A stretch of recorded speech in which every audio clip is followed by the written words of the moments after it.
তো আজকে যখন আমি আমার ড্রোনটি উড়াতে আসি, তো তখন আকাশে অনেক মেঘ এবং কুয়াশা ছিল। তো তার মধ্যে আমি যখন ড্রোনটি উড়িয়ে দিই, তখন ড্রোনটি একটা গাছের সাথে ধাক্কা খায়।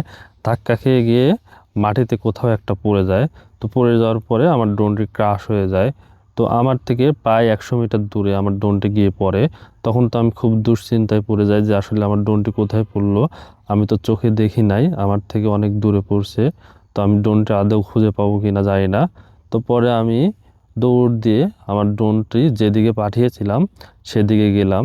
তো যাওয়ার পরেও আমি ড্রোনটি খুঁজে পেতেছিলাম না যে আসলে ড্রোনটি কোথায় পড়লো। তো আমি ড্রোন খুঁজতে খুঁজতে প্রায় যেখান থেকে ড্রোন উড়িয়ে দিয়েছিলাম আবার সেই জায়গায় রিটার্ন চলে আসলাম। তারপরেও আমার ড্রোনটি আমি খুঁজে পেলাম না। ড্রোনের মধ্যে যে গুগল ম্যাপটি ছিল সেখানে ড্রোনের লোকেশন দেখা যায়।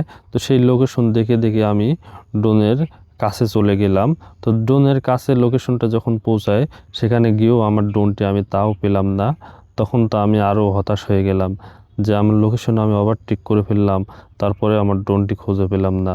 আসলে ড্রোনটি কোথায় গিয়ে পড়লো, কি হলো। সব থেকে বড় কথা, আমার ড্রোনটি যখন মাটিতে পড়ে যায় তখনও আমার ড্রোনটি চালু ছিল, ক্যামেরাটি ওপেন ছিল।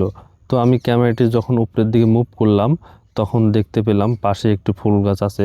তো ফুল গাছটা আমার খুব চেনা জানা ছিল। তখন আমি বুঝতে পারলাম যে আসলে হয়তো ড্রোনটি সেখানে গিয়েই পড়ছে। তো আমি সেখানে গিয়ে দাঁড়াইলাম যখন, তখন দেখলাম আমি ফোনে আমাকে দেখা যাচ্ছে। তো তখন আমি বুঝলাম যে আসলে আমি ড্রোনের পাশেই আছি। তো তখন আমি ড্রোনটি খুঁজতে লাগলাম সেখানে।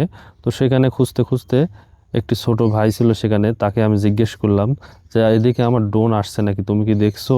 তখন সেও আমার সাথে ড্রোনটি খুঁজতে লাগলো। তো পরে দুজন মিলে ড্রোনটি যখন খুঁজতে লাগলাম, খোঁজার পরে একটুখানি সামনে গিয়েই দেখতে পেলাম যে আসলে আমার ড্রোনটি সেখানে পড়ে আছে। তো পরে আর কি, পরে আমার মনে অনেকটা শান্তি এলো যে আসলে আমার ড্রোনটি অবশেষে আমি খুঁজে পেলাম। পরে আমার ড্রোনটি আমি হাতে করে নিয়ে আস্তে আস্তে আমি আমার সেই গন্তব্যে চলে আসলাম। তো ড্রোনটি নিয়ে আসার পরে আমি দেখতে পেলাম ড্রোনের তেমন কোনো সমস্যা হয় নাই। তবে ড্রোনের একটি পাখা ভেঙে গিয়েছে। মানে যে পাখাগুলো থাকে ড্রোনের চারটা, তার মধ্যে একটি পাখার ভেঙে গিয়েছে। তো সমস্যা নেই, আমার ব্যাগের মধ্যে আরও এক্সট্রা চারটা পাখা ছিল। তো সেখান থেকে আমি একটা পাখা চেঞ্জ করে আবার নতুনটা লাগিয়ে নেই। পরে আমার ড্রোনটি ঠিক হয়ে যায়। পরে আমি আবার ড্রোনটি